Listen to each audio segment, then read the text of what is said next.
Hello Neil, here is your brake booster that you sent in as a basket case for me to rebuild. It turned out very nicely. Let's go over a few things on the booster. First of all, I was able to salvage the original leather vacuum diaphragm inside here. You gave me multiple examples of same, and I'm going to send those back to you. What lubricates the leather diaphragm is a felt wick inside the diaphragm, inside like that. And oh, by the way, here's your fuel pump. I'm going to send it back to you. Anyway, what lubricates the diaphragm is mineral oil. So you've got a fill plug back here, and in the installed position, you're supposed to have this filled up to the line there with mineral oil, and that's what gets wicked up into the felt and into the vacuum diaphragm. And that vacuum should last another 50 or 100 years, outlast the rubber by a great margin.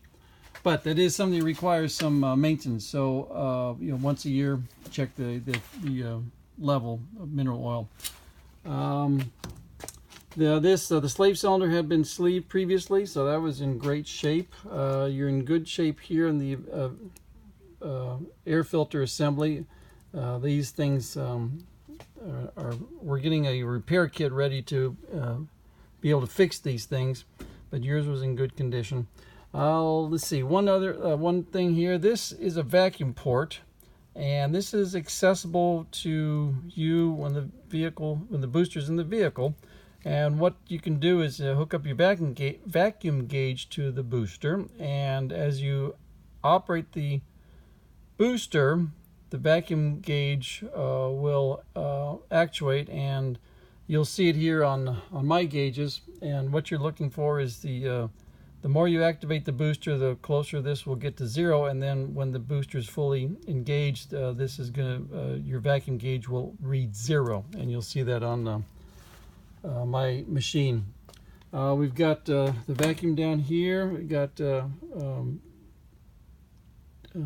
brake fluid in and fluid out, and I'm using .3, and that's what I recommend, but some people are successful with silicone. You just never know.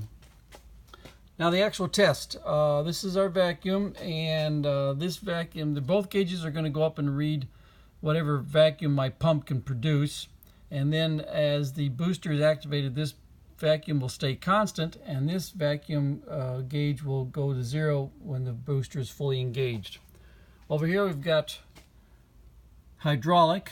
This is the input, which is a function of my master cylinder, which is currently leaking, and you'll see that in the gauges here. But these two gauges are tied together, and so what happens is this gauge goes up, maxes out, and this gauge reads final input pressure. Output is a function of the booster's doubling or multiplying of the input. And in this case, this booster, this is a T50, and this is a 2-to-1 boost ratio. So this gauge goes up and reads maximum output pressure, and then this gauge reads final output pressure, and that should be a 2-to-1 ratio. Now what we can do beforehand is simply run hydraulic through there, and with no boost, you should be able to see the same input as output. Or output's going to be the same as input. So we're up to 350 on the right here, and you notice we're up to 350 here and about 350 there. And like I said, my master cylinder is leaking, so that's why that's leaking down. It's not something your booster is doing, because your booster is not in action right now. Your booster is just inert. All it's doing is passing fluid through from the input to the output. The booster's not doing anything, it's just inert. So the bleed down is in my master cylinder, which I have to repair. Now we're going to do vacuum.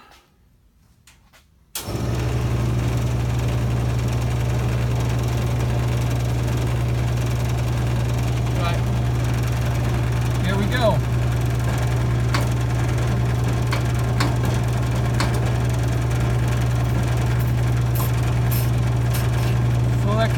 booster. Now we come over here, and we can see on our gauges. At least 350 input, excess of 900 output. So what that means is my gauge is maxing out at 350, but there's obviously more being inputted. Now we'll do it from this end, these gauges here.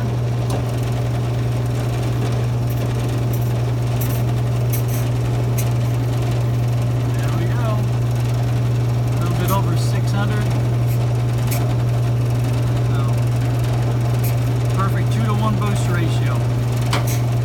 And we're down to 0 over here. All right. While we have it activated,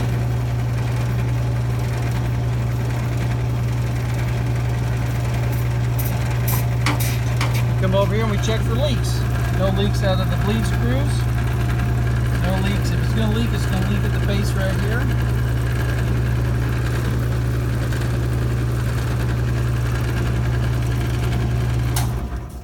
And we turned off.